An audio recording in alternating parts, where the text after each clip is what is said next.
Ya, oke. Assalamualaikum warahmatullahi wabarakatuh.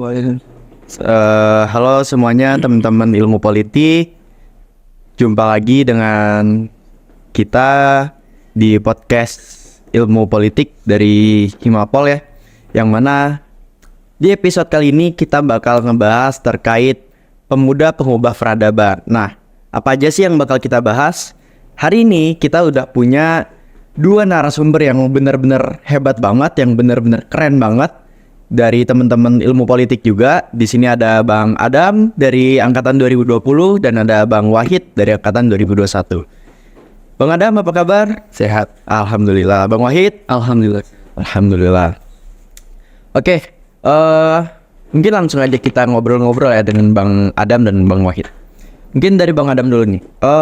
Apa sih yang ada di pikiran Bang Adam ketika mendengar kata pemuda itu? Ya, pemuda itu kan seseorang yang lahir di mana memiliki fitrah sebenarnya soal bagaimana pemuda bisa melahirkan sebuah kekuatan gitu ya. Karena sebagai suatu landasan mungkin ya, berdasarkan Al-Quran juga dalam Ar-Rum kan Allah mengatakan bahwasanya Allah menciptakan seorang makhluk itu dari keadaan yang lemah, kemudian dari yang lemah itu menjadi kuat, kemudian yang kuat itu menjadi lemah lagi sehingga menjadi yang berubah. Nah, artinya di sini kan secara tidak langsung itu menegasikan bahwasanya seorang pemuda itu mempunyai kekuatan gitu dalam usia mungkin rentan remaja sampai umur 40 tahunan gitu. Dan juga kan kalau misalkan kita lihat hari ini kan terbagi gitu ya, ada pemuda generasi milenial gitu, ada pemuda generasi Gen Z seperti kita gitu kan. Cuman ada beberapa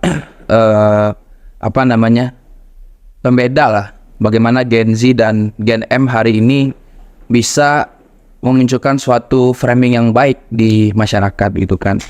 Kan kalau misalkan kita lihat hari ini Gen Z ya rata-rata juga kita hari ini sudah masuk dalam era digitalisasi juga ya, yang mana terjadi transisi gitu, terjadi transisi peradaban.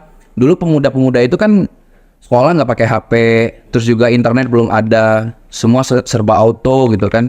Hari ini juga Gen Z dengan adanya perkembangan zaman teknologi gitu ya, di sana juga menjadi suatu ada disrupsi soal bagaimana karakter sosial budaya daripada pemuda itu sendiri yang pada akhirnya terjadi beberapa perubahan-perubahan gitu. Nah, perubahan-perubahan di sini kan banyak ya macamnya. Misalkan kalau misalkan kita lihat hari ini pemuda itu bicara soal negatifnya aja ya, bicara soal negatifnya aja. Banyak hari ini yang melalaikan soal kepekaannya terhadap sosial kan gitu. Karena memang dirasa sudah nyaman dengan kondisi internet hari ini, dengan kondisi apapun dan segalanya, sehingga dari sana tuh terjadi karakter-karakter yang memang jauh dari apa yang diharapkan orang tua kita gitu. Kadang di sisi lain juga kan kita tuh sering berdebat mungkin ya sama orang tua, jangan dibedain lah, jangan disamain gitu kan, zaman mama sama zaman saya gitu kan, karena memang kondisi zamannya berbeda. Tapi ada suatu hal yang bagi saya sangat fundamental gitu, persoalan karakter dan mental. Bagaimana karakter dan mental hari ini seorang pemuda itu bisa kokoh ya, bisa kokoh dan juga mempunyai mental yang bagus gitu kan. Beda dengan, tapi kalau misalkan kita lihat kenyataannya, mental pemuda hari ini dengan pemuda yang lalu itu berbeda gitu. Karena hari ini cenderung saya melihat pemuda-pemuda hari ini tuh lembek gitu. Pemuda-pemuda hari ini tuh melempem lah bahasanya kan. Kalau pemuda-pemuda yang dulu-dulu tuh memang mereka tuh mempunyai semangat yang tinggi gitu kan. Terus juga bagaimana dia bisa memunculkan suatu pemikiran dan gerakan gitu kan. Panjang loh sejarahnya bicara soal pemuda dan mahasiswa juga ya. Kalau misalkan kita lihat dari zamannya khususnya di nasional Indonesia kan gitu, dulu tuh pemuda-pemuda muslim itu tuh sudah bisa mendirikan sebuah organisasi dan pemikiran gitu kan. Dari zamannya Cokroaminoto mungkin berdirinya SDI, sehingga beralih mengubah nama menjadi Sarekat Islam kan, Sarekat SI, terus lahirnya Budi Otomo gitu kan. Banyak organisasi-organisasi pemuda sampai kepada Kongres Pemuda tanggal 28 Oktober 1928, yang mana kan terjadinya sumpah secara kolektif bagaimana bisa memperkukuh nasionalisme pemuda-pemuda yang ada di Indonesia. Di situ kan latar belakangnya itu sama senasib dan sedara seperjuangan gitu.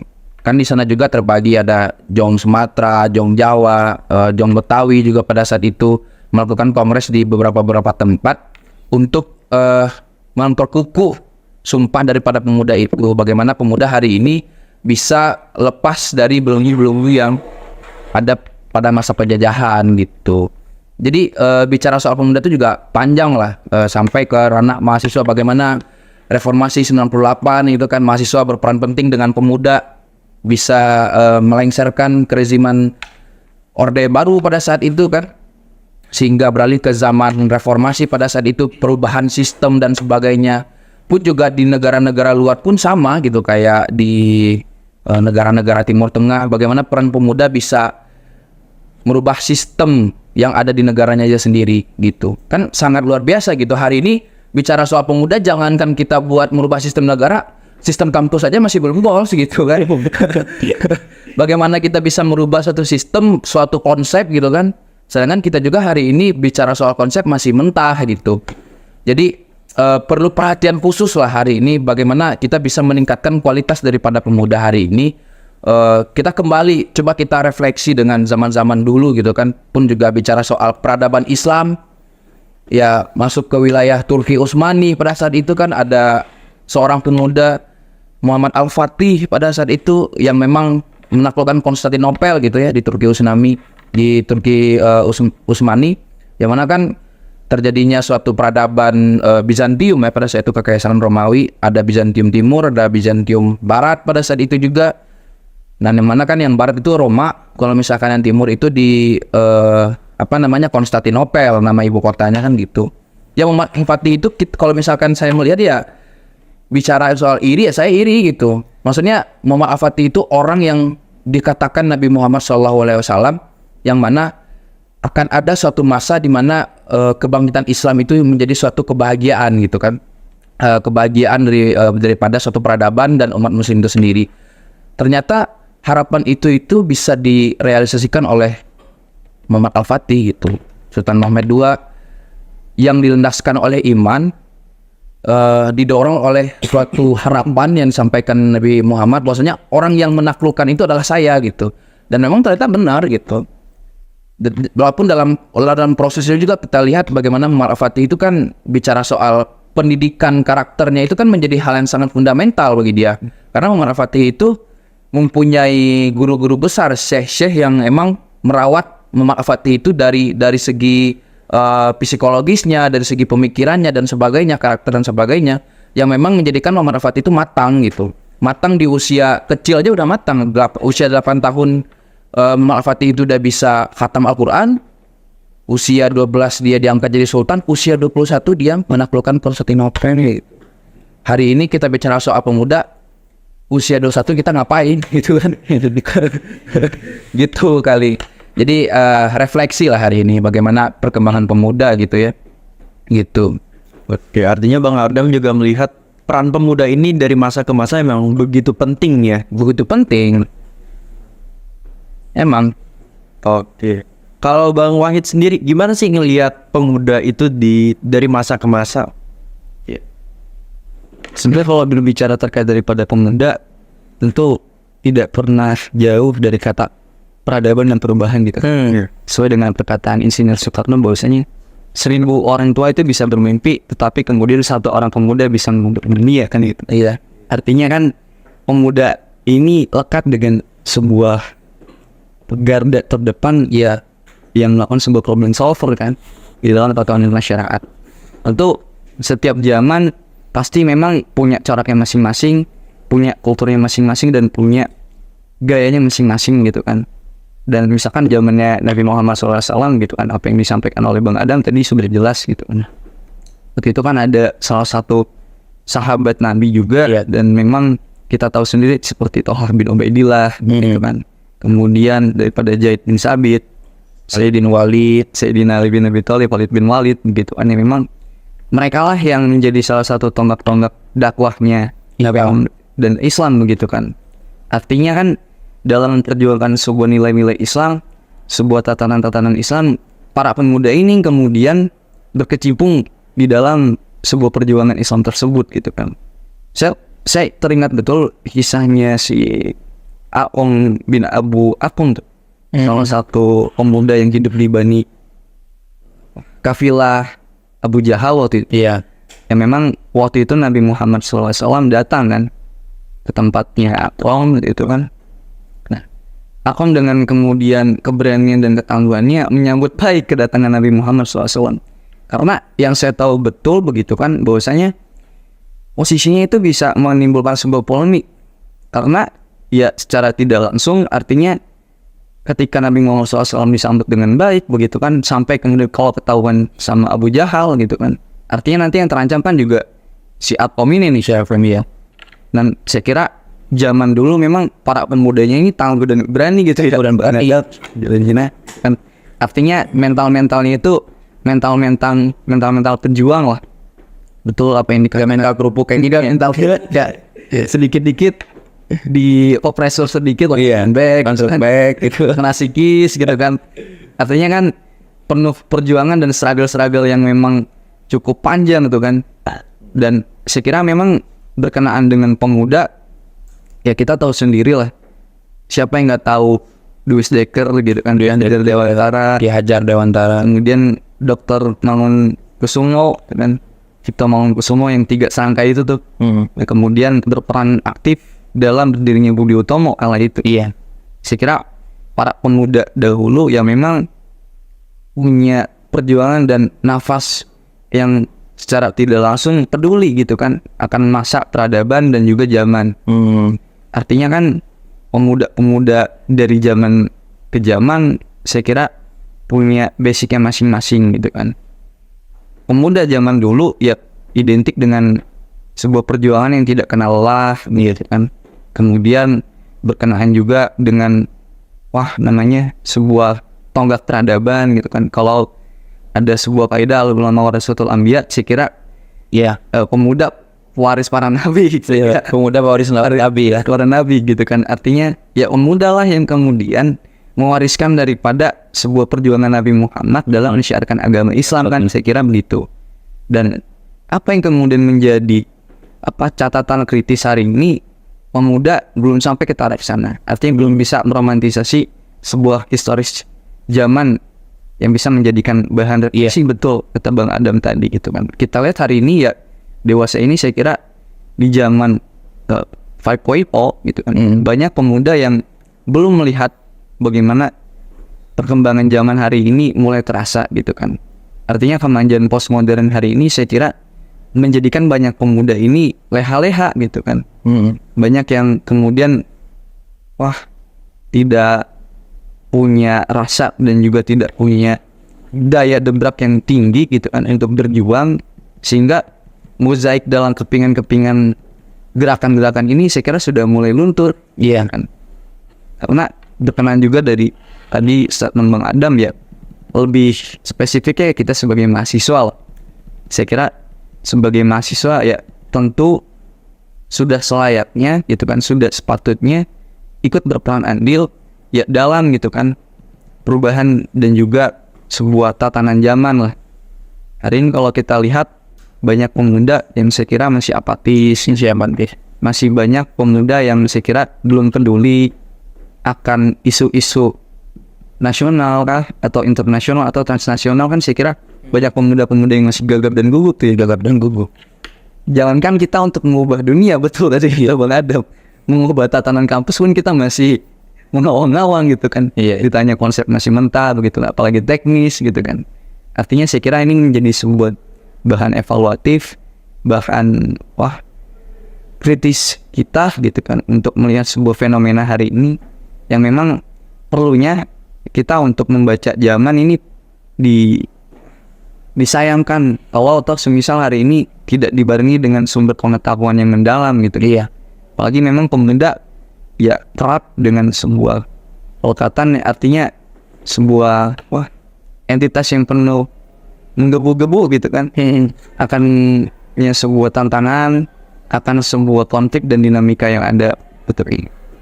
Nah, saya kira seperti itu dulu. Oke. Kalau aku coba simpulin, Bang Adam dan Bang Wahid punya kesimpulan yang sama bahwa sebenarnya pemuda ini punya peran yang begitu penting kalau kita coba refleksi dari masa ke masa, tapi seperan penting itu hari ini belum kelihatan gitu ya. Iya. Masih belum bisa dibilang belum keasah lah. Oke. Nah, abang-abang ini kan bisa dibilang sebagai pemuda juga ya pada hari ini. Gimana sih pandangan Bang Adam, Bang Wahid ketika mendengar ataupun memandang agama Islam itu sendiri? Mungkin Bang Wahid dulu. Dari siang deh, ya saya kira agama Islam ini agama yang sangat sempurna kan, inatina indalul Islam gitu kan, ada dalil.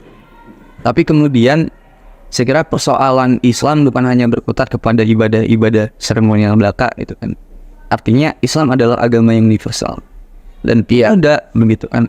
Artinya bukan hanya melihat Islam ini hanya sebatas balutan-balutan ibadah antroposentris begitu kan. Artinya bukan hanya ibadah makhluk saja kan gitu. Kalau misalkan dari pikiran Asghar Ali Engineer gitu kan, biasanya ya ketika hari ini gitu kan, para pemuda Islam yang kemudian tidak peduli akan sebuah keadilan, akan sebuah tatanan sosial dan perubahan sosial, saya kira Islam gagal begitu kan untuk menciptakan sebuah musim yang kemudian bisa memanusiakan manusia gitu. Ya, Islam adalah agama yang sempurna, tetapi kan Muslim saya kira masih menjadi pertanyaan gitu. Artinya ya persoalan ibadah seremonial gitu kan, ya saya kira itu menjadi konsep fundament benar, tetapi kemudian ibadah gue yang ada jangan dilupakan seperti itu kan. Artinya peran pemuda hari ini bagaimana dia bisa untuk bermanfaat untuk orang lain gitu kan, bisa kemudian menyumbangkan gagasan atau pemikirannya sehingga membentuk sebuah peradaban dan perkembangan zaman gitu kan. Hari ini ya kita tahu betul artificial intelligence sangat masif lah. Iya, dunia AI semakin kesini semakin terdampak dan terasa begitu kan implikasinya. Dan saya kira pemuda harus membaca ke sana lah. Dan Islam pun saya kira nggak serta-merta kemudian menolak akan hadirnya teknologi ya. Perlu kita untuk kemudian mengimbangi adanya AI tersebut.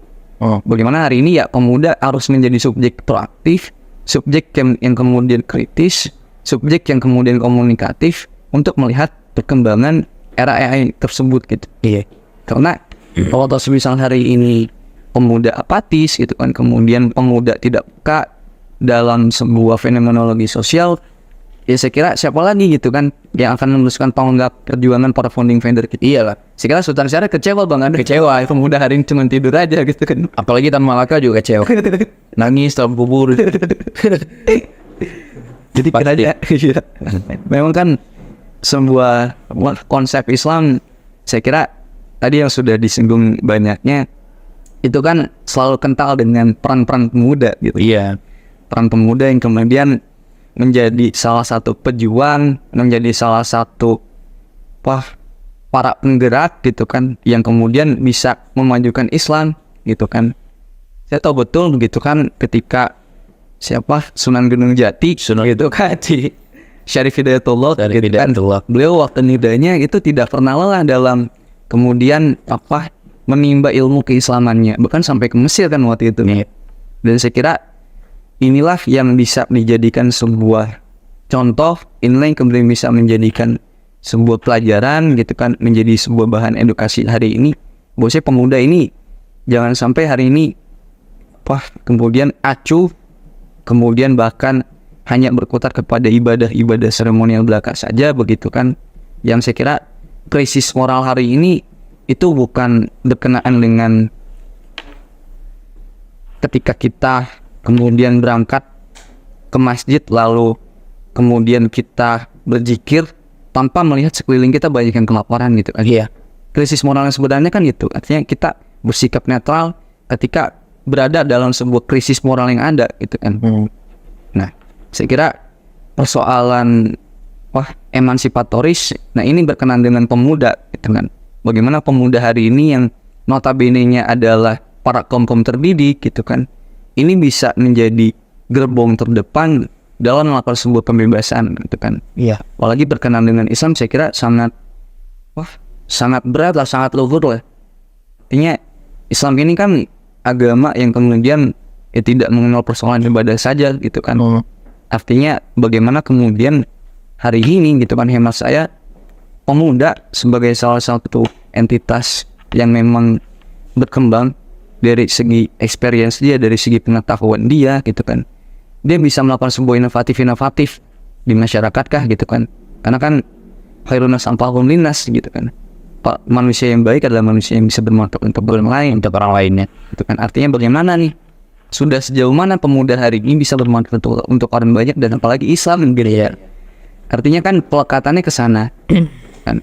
Tahu banyak juga kita yang memang masih apatis terhadap isu Palestina dan Israel gitu kan.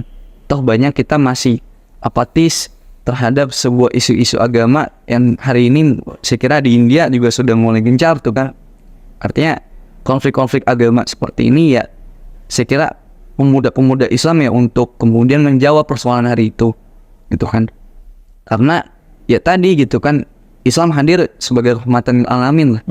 Dan pemuda saya kira bukan berangkat daripada ruang-ruang yang hampa gitu kan, tapi berangkat daripada sebuah pemahaman dan kesadaran insaf bersama gitu kan, sehingga membentuk sebuah tatanan jamaah dan jamiah gitu kan, sehingga bisa untuk bermanfaat dalam tatanan Islam ataupun konstelasi negara kan, dalam hal ini nasional gitu. Saya kira seperti itu. Oke, artinya kalau kita lihat lagi juga ke belakang, sebenarnya Islam memang justru membawa banyak inovasi-inovasi ya di peradaban dunia. Kalau dari Bang Adam sendiri gimana melihat Islam itu? Jadi sebenarnya kalau bicara soal Islam ya, Islam itu sebuah ajaran gitu ya. Dan kita sebagai Muslim hari ini kan tentu ada suatu landasan yang mana itu kan soal iman kan, soal iman dan tauhid gitu. Karena dalam sejarahnya secara historis memang sebuah pejuang-pejuang, terus juga seorang aktivis dan sebagainya itu memang harus punya landasan yang kuat gitu. Apalagi kan soal kita azas Islam yang melekat di dalam diri kita, tentu kan harus kita buktikan bagaimana realisasi terhadap tindakan-tindakan yang kita lakukan gitu. Ya contoh di zaman dulu ya, kalau mungkin di kampung saya ya, bagaimana pendidikan moral dan juga pendidikan agama ini, akidah dan akhlak dan sebagainya itu dituntun tuh dari surau gitu, dari masjid gitu. Karena memang dulu kecil itu memang dianjurkan untuk kita tidurnya di masjid gitu. Nah dari sana pada akhirnya muncullah suatu pendidikan moral yang mana setelah mereka sudah beranjak dewasa, nah itu mereka bisa. Karena secara mental, secara pemikiran, dan secara intelektual, apalagi secara iman gitu kan. Nah iman ini sebenarnya yang paling penting bagi saya ya, karena ini menjadi landasan fundamental kita sebelum kita berpikir dan bergerak gitu. Jadi dalam artian, kalau misalkan kita bandingkan dengan dalam masa hari ini gitu ya, buat ke masjid aja hari ini, jangankan kita untuk tidur di masjid, maksudnya ke masjid aja kita udah nggak ada gitu zaman-zaman seperti ini gitu. Jadi dari sana dekadensi moral, terus juga krisis moral dan sebagainya, pada akhirnya gak kaget saya itu muncul di lingkungan pemuda dan mahasiswa hari ini gitu. Karena dari sini efek daripada perkembangan zaman juga peradaban yang pada akhirnya muncul ke Indonesia, banyak dampak-dampak soal nilai budaya luhur yang turun, terus juga persoalan agama dan teologis juga kita menghilang gitu. Pada akhirnya pemuda dan mahasiswa hari ini saya simpulkan bahwasanya terlalu dominan dengan urusan duniawi gitu, sehingga melupakan bagaimana urusan dan tanggung jawab serta kewajibannya terhadap Tuhannya sendiri gitu, secara ukhrawi gitu. Dan juga kita lihat ya, hari ini banyak mahasiswa yang bangga bahwasanya saya lah orang yang sekuler gitu, saya adalah orang yang sekularisme gitu kan. Saya memisahkan antara urusan agama dan urusan negara, saya memisahkan urusan dunia dengan urusan di akhirat gitu kan. Tapi bagi saya, keduanya itu berkolerasi gitu. Karena saya juga salah satu orang yang membantah gitu terjadinya sekularisasi yang terjadi di mahasiswa hari ini gitu. Ya contoh lah soal pengetahuan gitu, soal dia belajar dan sebagainya, nggak usah bawa urusan-urusan agama dan sebagainya. Padahal bagi saya itu sebagai tonggak dan penopang gitu, sebagai iman itu soal fundamental gitu bagi saya. Agama itu soal yang paling fundamental gitu. Bahkan hari ini banyak orang-orang yang mahasiswa hari ini yang terpengaruh oleh sekularisasi itu sehingga krisis iman gitu. Krisis iman gitu pada akhirnya. Jadi dengan adanya krisis iman terjadilah dekadensi moral. Karena dari sana tuh, dari iman dan soal kita dengan Tuhan kita yang pada akhir soal ajaran Islam itu sendiri yang mengajarkan kita soal bagaimana Islam gitu kan. Bagaimana moral itu gitu kan. Toh juga Islam hadir, datang itu kan ada tuh berapa alasan kenapa Islam itu hadir ya, soal brotherhood kan, persaudaraan. Islam itu hadir untuk persaudaraan. Islam itu hadir untuk merubah akhlak kan pada saat itu. Moral kan itu jatuhnya. Hari ini kita tuh melupakan hal itu gitu.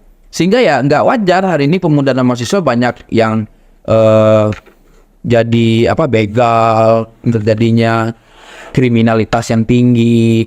Terus juga bagaimana seks bebas hari ini gitu kan. Ya soal moral itu tadi lah yang pada akhirnya itu merusak citra daripada pemuda itu sendiri. Ini juga sebenarnya tamparan juga bagi saya gitu ya. Tamparan juga kita sebagai mahasiswa hari ini sebagai evaluasi dan juga bagaimana visi dan proyeksi kita ke depan bisa dirubah dari hal-hal yang sudah terjadi hari ini gitu. Hal-hal buruk yang sudah terjadi hari ini gitu. Karena memang saya yakin ya Indonesia itu bakal gagal di Indonesia Emas 2045 yang mana kan peran penting itu adalah pemuda dan mahasiswa ya. Peran penting itu bonus demografi. Bagaimana usia produktif kan. Kalau misalkan kita bicara soal Indonesia Maju 2045, kalau misalkan pemudanya masih seperti ini, bagi saya itu suatu khayalan yang sangat tinggi gitu. Jadi utopis lah gitu bahasanya. Utopis banget gitu. Karena pendidikan dan juga pembenahan revolusi mental karakter secara keseluruhan Indonesia itu masih belum beres.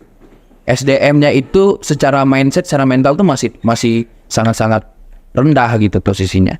Makanya belum bisa nih kita buat bicara soal negara maju 2045 kalau misalkan kita hari ini masih mental kerupuk gitu kan, mustahil. Iya, cukup mustahil. Ini juga tamparan juga tantangan bagi pemuda hari ini gitu kan. Karena ya balik lagi nanti ya usia-usia produktif kan usia-usia pemuda kan.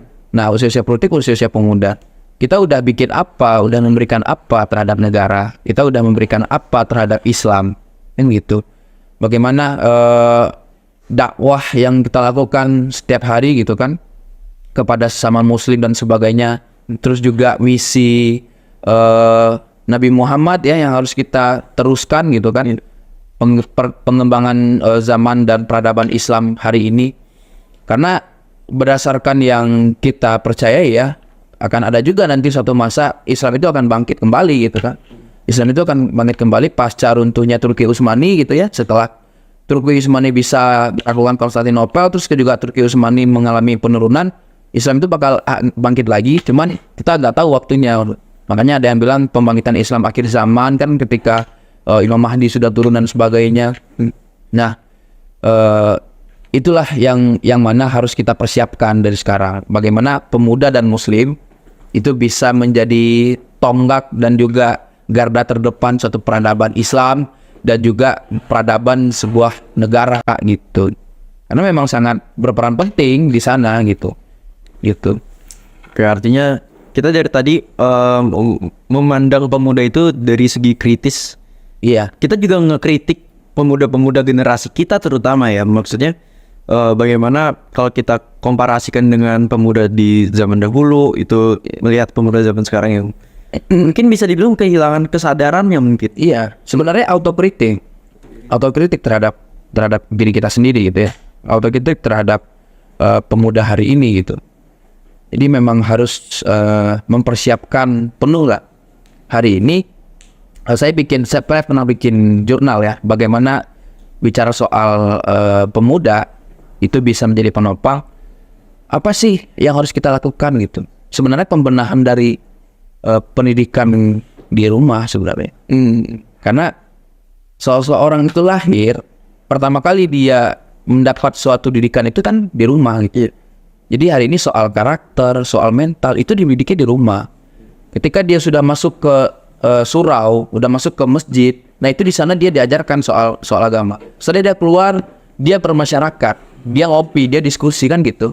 Maksudnya pola-pola seperti itu yang harus kita turunkan gitu kepada generasi-generasi kita gitu. Bahkan orang tua juga hari ini, wah udah kacau lah.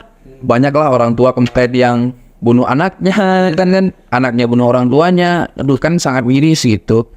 Padahal kan lahirnya suatu generasi itu kan perlu ditentukan nih arah dia kemana gitu kan, perlu dibikin matang nih anak ini gitu kan. Makanya kan pendidikan yang terpenting itu adalah pendidikan di rumah gitu, pendidikan di rumah tangga. Baru karena di sana tuh pembentukan emosional, pembentukan karakter. Karena bagi saya di kampus hari ini kita emang pure berpendidikan gitu. Kita bicara soal ilmu pengetahuan, tapi bukan bicara soal kecerdasan emosional gitu.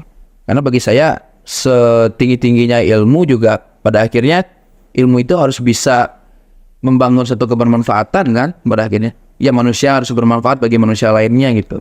Karena sejatinya pendidikan memang manusia itu bisa memanusiakan manusia. Artinya di sini tidak cukup hanya sekedar ilmu pengetahuan dan intelektual saja. Karena kecerdasan emosional itu sebagai landasan terpenting gitu. Bagaimana nanti kita bisa menggunakan sebuah ilmu itu bisa bijak terhadap tindakan-tindakan kita. Oke. Nah, berarti kalau Bang Adam dan Bang Wahid sendiri, kira-kira apa sih yang mungkin kita nih sebagai pemuda, apa sih yang harus kita lakukan untuk kemudian melihat pembangunan peradaban Islam ke depan? Ya iya, bagi saya tadi solusinya yaitu pertama orang tua itu juga harus diberikan sebuah edukasi. Bagaimana orang tua ini bisa melahirkan generasi dan generasinya bisa dimatangkan dulu di rumah gitu. Makanya pendidikan moral, pendidikan karakter itu siapa yang ngajarin pertama kali kalau bukan orang tua kan gitu. Setelah itu baru kita topang dari bicara soal agamanya, memperdalam ilmu agama gitu kan di masjid. Bagi saya pola-pola zaman dahulu itu kita pakai lagi lah di zaman sekarang. Bagaimana di usia dini itu kita udah khatam Al-Quran gitu. Terus juga kembali ke masjid, back to masjid kan gitu. Dalam artian di masjid itu bukan hanya soal kita sholat dan sebagainya, tapi kan kita bicara soal agama, pemikiran. Bahkan kan suatu gerakan itu lahir dari masjid. Suatu gerakan dan pemikiran itu lahir dari masjid gitu. Dari bagaimana perkumpulan kita umat-umat muslim kan bicara soal ukhuwah Islamiyah gitu kan. Ya, kita kembali lagi ke pola-pola seperti itu. Jadi jangan terlalu mendominasi soal sekularisasi dan juga liberalisasi yang pada akhirnya itu merubah karakter daripada sumber daya kita itu sendiri gitu. Lupa terhadap urusan ukrawi gitu. Karena terlalu dominan terhadap urusan duniawi. Jadi bagi saya pembenahan karakter dan juga moral itu penting dari ranah keluarga, dari usia dini. Terus mereka bersekolah gitu ya. Di sekolah kita juga diajarkan bagaimana ilmu pengetahuan dan juga kecerdasan emosional di SD, di SMP, di SMA juga kita kan diajarkan gitu kan. Soal adab dan juga budi pekerti luhur. Saya pernah menemukan riset ya. Saya waktu itu balik ke sekolah diskusi sama guru, sama guru-guru saya dulu gitu yang di SMP dan SMP. Khususnya di SMP. Pak gimana perbandingan zaman saya dengan zaman sekarang? Wah zaman sekarang itu benar-benar etika tuh gak ada. Maksudnya main HP, orang manggil gak didengar. Jadi terpengaruh itu loh gitu. Dulu zaman saya senakal-nakalnya saya soal etika itu saya tahu gitu. Soal moral itu saya tahu. Hal yang tidak baik, hal yang buruk itu saya tahu gitu. Walaupun memang saya melakukan hal buruk itu di luar, maksudnya saya segan untuk melakukan hal buruk di terhadap guru-guru saya, di depan guru-guru saya. Hari ini kalau teman-teman coba aja riset ke SMP SMA, bagaimana sih siswa sekarang tuh gitu. Bahkan mereka itu gak malu dan gak segan gitu terhadap gurunya gitu. Dari sana aja udah terjadi dekadensi moral kan. Artinya ini kan perlu pembenahan juga di dalam pendidikan. Bagaimana kurikulum ini bisa mendorong yang tadinya generasi-generasi ini karena udah terpengaruh oleh mungkin perkembangan zaman ya, sehingga melupakan sifat-sifatnya fundamental, itu kembali lagi ke sana gitu. Hari ini khususnya di saya gitu ya, bicara soal budaya dan budi pekerti luhur itu hari ini sangat turun sekali di kurikulum SMP atau di SMA gitu. Terus juga di perkuliahan, kita kan di perkuliahan sangat bebas sekali ya mahasiswa gitu ya. Maksudnya kita di kuliah hari ini realitanya ya kita datang ke kelas terus kita belajar gitu kan. Oh juga soal etika dan sebagainya bagi dia kan soal belaka gitu pada akhirnya. Karena kan bagi saya soal etika itu hal yang paling penting gitu. Karena itu bicara soal moral itu sendiri gitu. Jadi perlu pembenahan, perlu ada suatu. Jadi gini, sebuah gerakan kolektif atau sebuah peradaban itu terjadi ketika ada kesadaran kolektif gitu. Kalau misalkan hanya satu orang yang sadar, tapi dia tidak bisa menyadarkan orang-orang lain, dia percuma gitu. Jadi gerakannya mentah. Jadi harus ada suatu pola di mana kita mempunyai kesadaran kolektif melihat kondisi hari ini gitu. Maksudnya kita mempunyai kepekaan, kita mempunyai kekhawatiran yang mana di sana membangkitkan rasa kesadaran seluruh pemuda untuk bagaimana caranya bisa membenahkan soal karakter dan moral. Terus suatu peradaban itu kita laksanakan kan soal pemikiran dan sebagainya. Karena berangkat dari sana dulu. Jadi pendidikan gitu yang paling penting hari ini, pendidikan rumah tangga, terus juga pendidikan lingkungan sekitar. Karena balik lagi teman-teman kalau misalkan udah usia remaja ya, teman-teman keluar dong, punya lingkungan sosial dong. Lingkungan sosial itu juga mempengaruhi loh. Contoh nih ya, banyak sebenarnya anak santren lah katanya, santri. Kan banyak santri-santri keluar pesantren itu kayak keluar kandang harimau gitu. Terjun ke dunia lingkungan sosial dia di luar, akhirnya terpengaruhi di sana gitu. Berarti kan dunia luar pun faktor X pun ada gitu. Jadi lingkungan pun harus kita perbaiki gitu hari ini. Jadi semua aspek tuh memang sadar bagaimana polisi bisa hari ini atau pemerintah bisa hari ini mengurangi kriminalitas, mengurangi hal-hal yang sifatnya amoral gitu ya, kayak mabuk, terus juga judi, terus juga begal dan sebagainya. Itu kan amoral gitu semuanya. Di sana juga itu di-press gitu kan. Terus juga ada kesadaran. Pada akhirnya kan setelah itu terjadi gitu ya, gerakan-gerakan kolektif itu menyebar, disebarkan. Hari ini ya upaya kita ya memperbaiki gitu ya, evaluasi diri kita sendiri, terus juga kita berproyeksi. Setelah kita berevaluasi, kita berproyeksi harus seperti apa. Jadi harus visioner gitu. Jadi misi ini memang harus kita bangun dari skop yang lebih kecil terlebih dahulu mungkin, baru ke skop yang lebih besar gitu. Kalau dari Bang Wahid gimana? Iya. Pertama gitu kan, tentunya memang ada beberapa sebuah hal yang perlu dibenahi lah. Dan saya kira yang pertama adalah habits gitu. Habits kebiasaan. Artinya kebiasaan sadari diri kita ini seperti apa gitu kan. Habits kemudian akan membentuk sebuah karakter atau connection. Sehingga karakter tersebut membuat personality. Apakah dia ini punya tabiat buruk atau tabiat baik kan gitu. Nah, sumbernya dari mana ya? Tadi sumbernya dari dogmatis gitu kan. Sumbernya dari teologis. Berarti kan Islam. Islam berperan penting sebagai pengupuk daripada moral gitu kan. Tadi ya sebut oleh Bang Adam gitu kan. Artinya value-value daripada tatanan moral ini ya dapatkan di Islam saya kira. Islam. Kayak iman itu tadi. Iman gitu kan. Dasar itu dan saya kira harus kemudian memikirkan bagaimana para anak-anak atau balita gitu kan, saya kira yang memang menjadi salah satu tongkat estafeta peradaban atau nanti menjadi beranjak dewasa, menjadi pemuda. Saya kira bukan jadi pemuda yang gagal gitu kan. Iya. Artinya sedari ini, nah betul tadi apa yang katakan Mbak Adam, ini selaras dengan teorinya General Shaw gitu. Iya. Artinya ya keluarga itu kan adalah ya pendidikan paling pertama, fundamental. amin gitu kan. Orang tuanya gak beres, anaknya gak beres pasti. Emang itu, coba aja risetnya. Makanya ini maaf ya, saya motong itu teori zina, tahu nggak? Iya. Zina tuh nanti anaknya mesti zina lagi. Bisa jadi. Itu memang ada. Coba teman-teman belajar biologi itu ada. Teori zina tuh memang ternyata dia melakukan zina, terus anaknya nanti melakukan zina lagi ya. Iya. Karena kan dengan usia segitu, hemat saya ya, itu gampang diserap lah usia-usia segitu tuh. Jadi banyak anak-anak kecil yang kemudian saya kira melihat daripada dan juga membaca apa yang di sekelilingnya kan gitu. Ketika misalkan lingkungan atau kultur daripada di lingkungannya buruk, ya pasti dia akan cemas. Faktor X itu. Karena kan ada konsep tabula rasanya John Locke tuh. Iya. Dan manusia itu sebagai kertas kosong yang kemudian diisi oleh coretan-coretan dan itu lingkungannya gitu kan. Kalau semisal lingkungan keluarganya pun sudah tidak baik gitu kan, atau dia anak broken home semisal, Wah, itu ngaruh pisan. Dan ini akan kemudian beranjak ketika dia sudah dewasa gitu kan. Artinya bagaimana kemudian pemupukan sedari dini, ya kita jangan fokus ke anaknya atau bagaimana kemudian kita mencecar anaknya, tapi orang tuanya pun juga perlu diberi edukasi atau pemahaman bagaimana menjadi sebuah orang tua yang baik dan melakukan sebuah treatment parents yang ini bisa membuat anak ini punya kultur yang baik, punya moral yang baik, ya, sehingga pendidikan karakter itu penting sedari dini ya. Saya kira seperti di Jepang lah, katakan tuh negara Skandinavia gitu kan. Jadi yang dimulai sedari dini itu bukan kita ulangan di kertas gitu kan, ngisi gitu kan dari PG 10 esai 5, bukan kayak gitu. Bukan itu. Tapi ketika bagaimana kemudian anak sekecil itu anak lahir itu waktu anak sekecil itu gitu kan diajarkan pendidikan moral.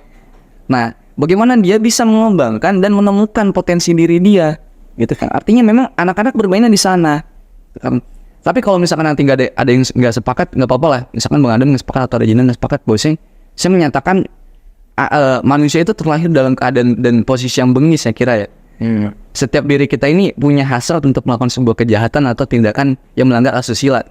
Tapi kemudian kan ada sebuah pendidikan yang membatasi, ada sebuah sumber moral, sumber teologis yang kemudian melawan sifat alamnya manusia tersebut, gitu kan.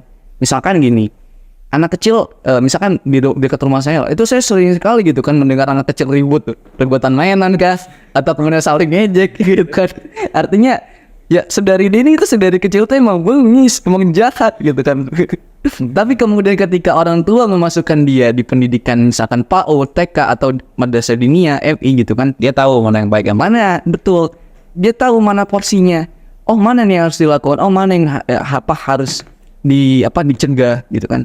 Nah, orang tua berpengaruh untuk menegasi hal-hal yang sifatnya melanggar daripada harkat manusia. Iya. Artinya di sana. Dan nggak banyak begitu apa yang katakan Bang Adam tadi, tindakan-tindakan kriminalitas. Pemuda yang amoral hari ini kita nggak kaget. Makanya kalau bicara secara mengakar ya, kenapa pemuda hari itu seperti itu? Berarti kan dari pendidikan kecilnya. Anda faktor X-nya itu tadi, lingkungan. Misalkan di keluarga dia udah beres, ya kan keluarga santri, keluarga keluarga santri. Tapi ketika dia keluar, ketika dia menjadi mahasiswa, merantau dan sebagainya, itu sangat mempengaruhi loh. Iya. Gitu. Sebagus-bagusnya apa gitu di keluarga. Kira dia terpengaruhi oleh faktor X tadi. Jadi faktor in dan faktor in yang ada di keluarga dan juga faktor X itu sebagai hal yang sangat perlu kita perhatikan hari ini sebenarnya. Jadi dua itu aja. Kalau nggak dari keluarganya, kalau nggak dari keluarga, lingkungan sosialnya, gitu.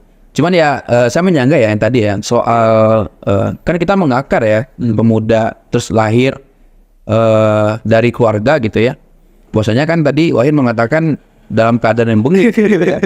Pemuda itu lahir dalam keadaan yang bengis. Tapi kan kalau berdasarkan istilah dalam agama Islam kan lahirnya suatu bayi itu kan dalam keadaan yang fitrahnya suci ya, sangat-sangat bersih. Itu secara Islam. Tapi saya mau bawa perspektif berdasarkan pemikiran Barat gitu.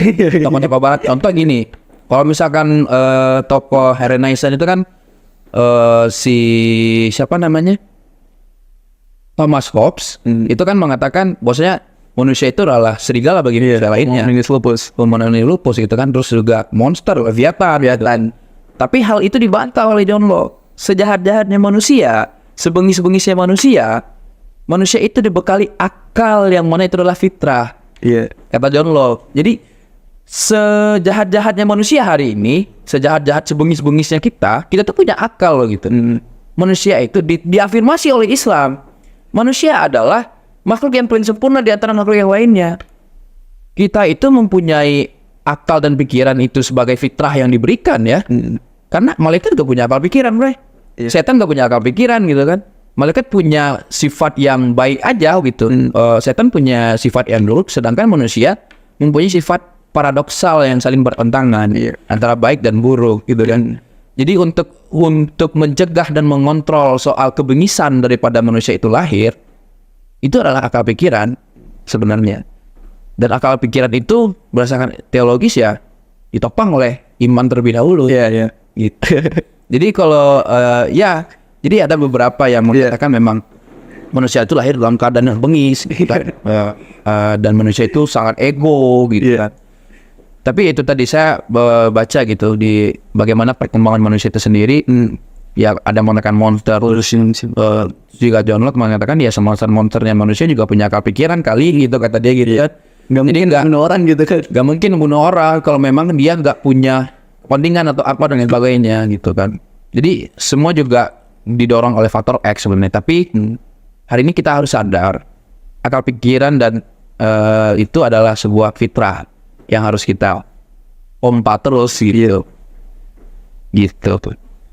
Berarti kalau kita bicara peran pemuda terutama di peradaban hari ini dan yang akan datang, ya kita harus bicara fundamentalnya dulu. Konsep fundamental itu penting. Maksudnya biar gak mentah konsepnya.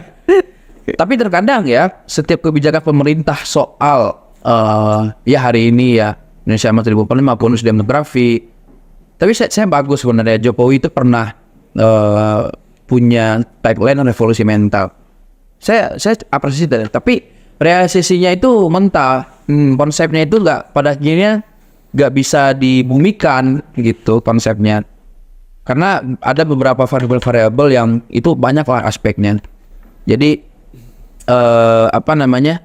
soal pendidikan itu tadi juga nggak gampang untuk kita merubahnya ini. Iya. Berarti artinya kita emang harus bicara bahkan dari orang itu lahir dia dididik di rumah, bukan sekedar kita bicara yang gede-gede ya, berarti yang jauh-jauh. Oke, mungkin ada pertanyaan nih Bang dari Instagram dari Rubian _NRM. Pertanyaannya, apa sih contoh nyata dari membuat perubahan besar dalam peradaban kita?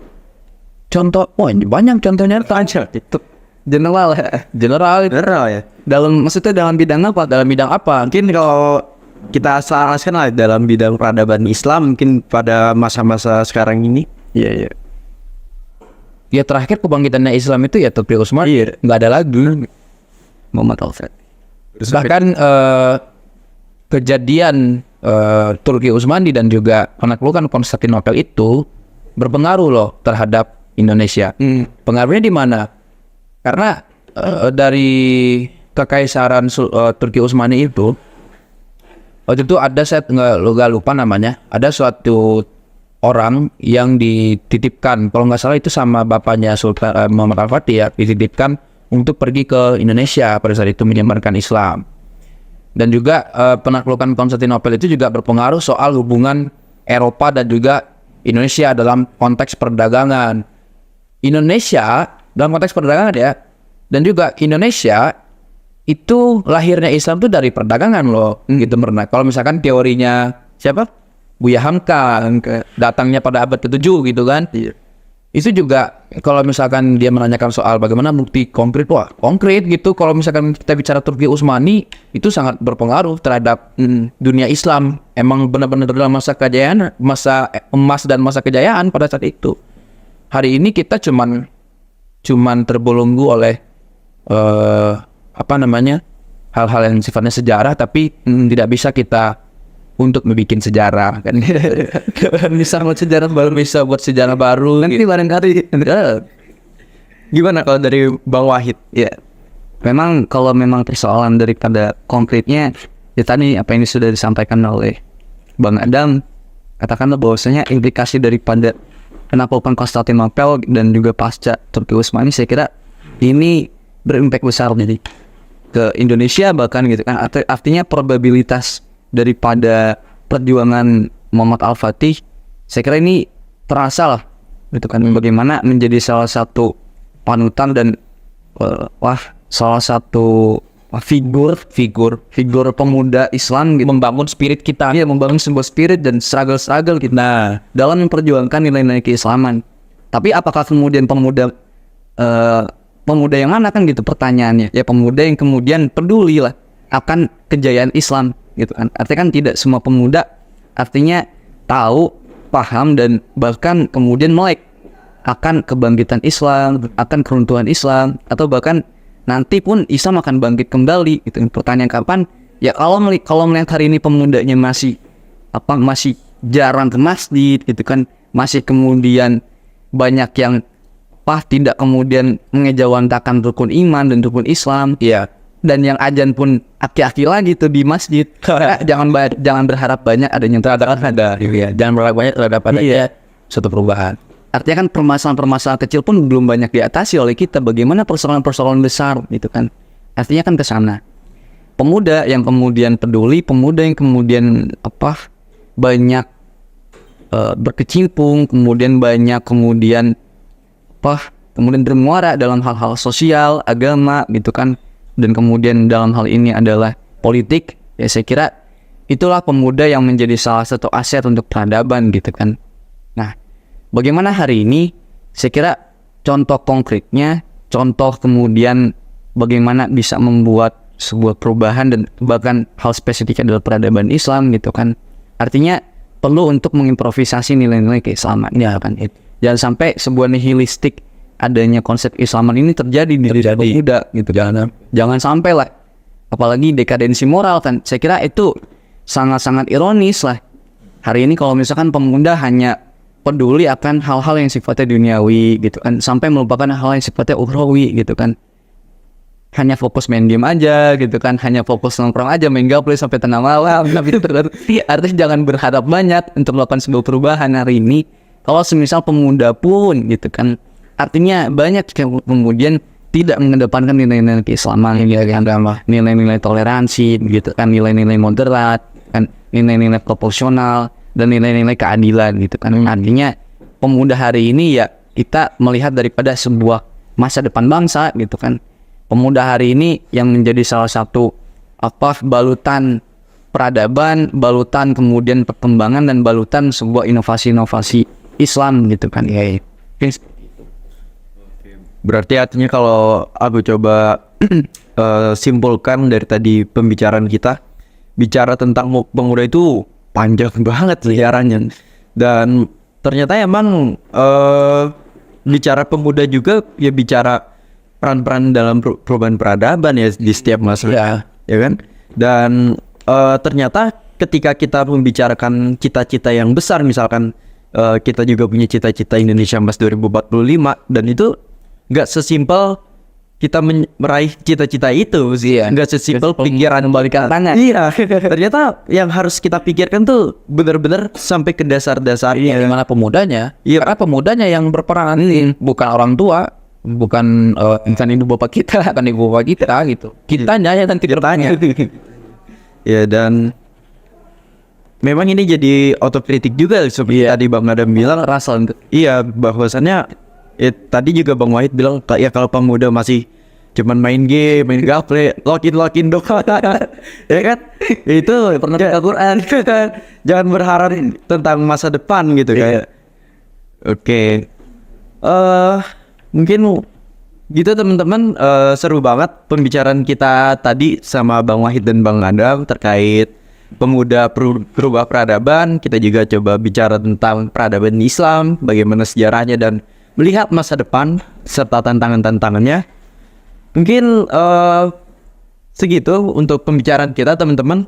Bang Adam, terima kasih udah jadi narasumber kita kali ini. Bang Wahid, terima kasih juga. Sama-sama Radina. Mungkin gitu teman-teman sekalian, terima kasih sudah menyaksikan. Sampai jumpa di episode selanjutnya.